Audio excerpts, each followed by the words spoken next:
Is the Ark of Covenant really in Ethiopia? Hi, this is the Sankofa Pan-African series. Please support us by taking a few seconds to click on the subscription button if you've not already done so. Thank you. Now, in order to answer the question whether or not the Ark of the Covenant is really in Ethiopia, let's take a look at some of Ethiopia's early history. As I said in the previous episode, the Ethiopian Empire, also known as Abyssinia, covered the area of present-day Ethiopia and Eritrea. It came into some formal kind of existence around 1270 AD. However, the beginnings of a state were evident in the area that would later become known as Abyssinia or the Ethiopian Empire by 980 BC. Now, this also serves as its 980 BC serves as its legendary date of establishment, although the date may have more to do with a dynastic lineage than the actual establishment of the state. The Zagwes were Ethiopia's first rulers. The Zagwe dynasty ruled Ethiopia from the end of the kingdom of Aksum,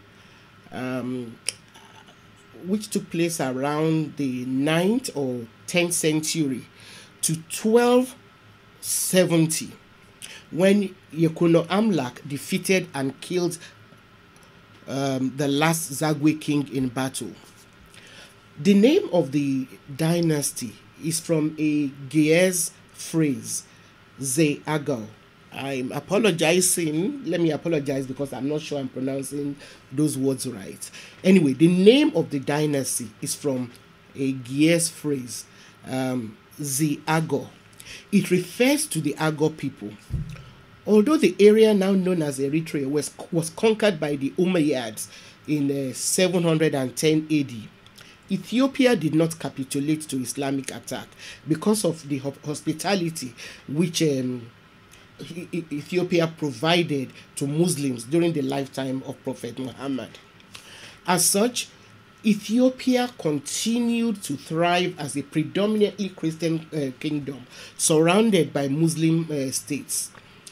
Now, the Umayyads, or Banu Umayya, were an Arabic clan which descended from Umayya ibn Abd Shams. The clan initially opposed Prophet Muhammad, but eventually embraced Islam before the Prophet's death in June 632 AD. Now, after the death of Prophet Muhammad, the Umayyads were one of the four caliphates which struggled for power. The Umayyads succeeded in establishing the first dynasty to rule the caliphate after the death of Prophet Muhammad. Now, in Ethiopia, the Zagwe dynasty was followed by the Solomonid dynasty under the Habesha. It is believed that the name Abyssinia is derived from the word Habesha. Ethiopia is the home of the oldest churches in the world. And the introduction of Christianity in Ethiopia in the 4th century AD resulted in the building of churches such as St. Mary of Zion, which was built in the Gondarian period during the 17th century AD. Now, the Ark of the Covenant is believed by Ethiopians to be preserved in the ancient city of Aksum. So, how and why might the Ark of Covenant have ended up in Ethiopia? Well, according to the Kebra Nagast Glory of Kings, which I mentioned in the episode that I did on the relationship between the Queen of Sheba, and King Solomon of Israel. At some point in his life, Menelik I, who was the product of the Queen of Sheba and King Solomon's relationship, went to visit his father. Now, on his way back, he was accompanied by the firstborn sons of some Israelite nobles, who secretly brought back the ark with them to Ethiopia. And I'm sure if you're familiar with the Bible, you know that the ark in the Bible is said to have very, very terrible powers. People who so much as touched it died instantly.